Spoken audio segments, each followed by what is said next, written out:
നിങ്ങൾ ഓർത്തു നോക്കുക, നിങ്ങൾ ഇന്ന് ആയിരിക്കുന്ന സ്ഥലത്ത് നിങ്ങൾ ജോലി ചെയ്യുന്ന ഒരാളാണെങ്കിൽ ആ ജോലിയിലൂടെ നിങ്ങളുടെ വീടിനൊരു സന്തോഷവും സമാധാനവും ഒക്കെ അനുഭവിക്കാൻ കഴിയുന്നുണ്ടെങ്കിൽ അത് നിങ്ങളുടെ ബുദ്ധിയും പഠനത്തിന്റെ ആ ഒരു മെച്ചം കൊണ്ട് കിട്ടിയതല്ല. ദൈവം നിങ്ങൾക്കായി മുളപ്പിച്ചൊരു ചെടിയാണ് ആ ജോലി. നിങ്ങളൊരു ബിസിനസ് ചെയ്യുന്ന ഒരാളാണെങ്കിൽ അതെന്റെ മിടുക്ക് കൊണ്ടാ വളർന്ന അല്ല, ദൈവം നിങ്ങൾക്ക് തണലാകാൻ നട്ട ഒരു ചെടിയാണ് ആ ബിസിനസ്.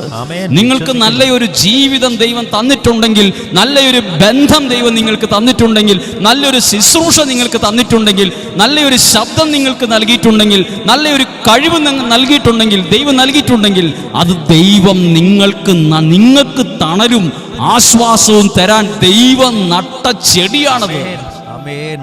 ഒത്തിരി പേര് ജീവിതത്തിൽ അപ്പോഴോർക്കും ദൈവം നട്ടതൊന്നും ആയിരിക്കില്ല എന്ന് ചിന്തിക്കും. പ്രിയപ്പെട്ടവരെ, ദൈവം എനിക്ക് ആശ്വാസവും തണലുമാകാൻ